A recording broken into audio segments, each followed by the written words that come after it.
the most often asked question is why there is so much suffering in this world. And people are right asking this question. It actually means that they are starting some spiritual awakening. And in fact, sufferings in this world is an indication to show us that we are doing something wrong. As much as the pain in the body is the indication. If the pain mechanism was not built in our body, we would not live long, because there would not be a mechanism to, for us to understand that something we are doing wrong, that something going wrong, and to take measures. Basically, these are the inbuilt structure within the world for us to learn. This world is not for enjoyment. Oftentimes when people ask these questions, the false or illusory understanding behind this question is that this world is meant for my enjoyment. Why there is so much suffering then?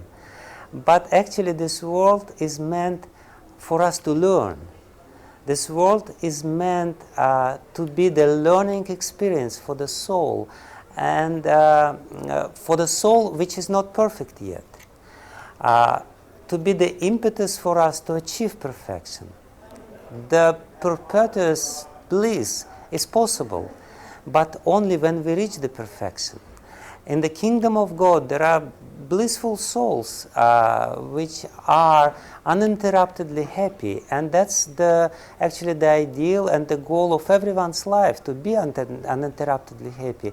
But we have to understand, by the fact that we are suffering, is that something is wrong with us, that something we are doing wrong, and this will push us in the right direction to find the right answers. What's wrong with us, what we are doing improperly, what is the wrong understanding which we have, and so on and so forth. And of course, another angle to the same question is very simple. You know, we're suffering because we did some mistakes, because we did something wrong, and this is the consequences of our own mistakes and our own bad actions which we committed either in this life or in previous lives, and we brought this to this life. And therefore, sufferings are inevitable in this world. Nobody can avoid sufferings.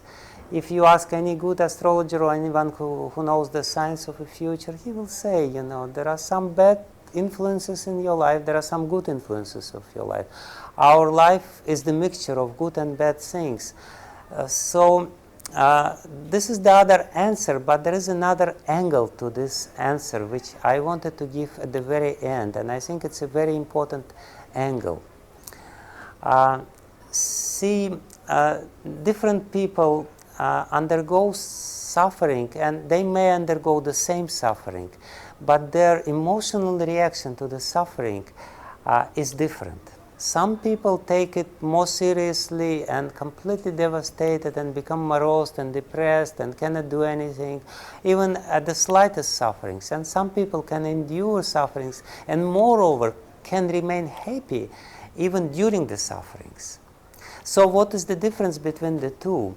As I said, you cannot avoid sufferings, but you can change your psychological reaction on the sufferings and remain happy even during the sufferings, and take sufferings as a beautiful experience which will enhance your life. So the simple answer to this question comes from an analogy. As we know, the river water, which is always flowing towards the ocean, is always pure. And germs usually don't live in flowing rivers, but germs oftentimes they become they proliferate in little puddles and ponds which are not flowing towards the ocean. So in the same way, the germs of evil thoughts are more prominent in those people who are not striving for God. And if people, with all their defects, are striving for God, searching for God, looking for God, like this flowing river, they first of all will not have so many evil thoughts and evil deeds, and they will suffer less. And second of all, they will experience the sufferings in a different way, because they have the higher goal of life, and they know that the higher goal of life is to come to God, and they're always in the search of God, and therefore they're happy even when the suffering comes to their life, because they know that the suffering will bring them closer to God.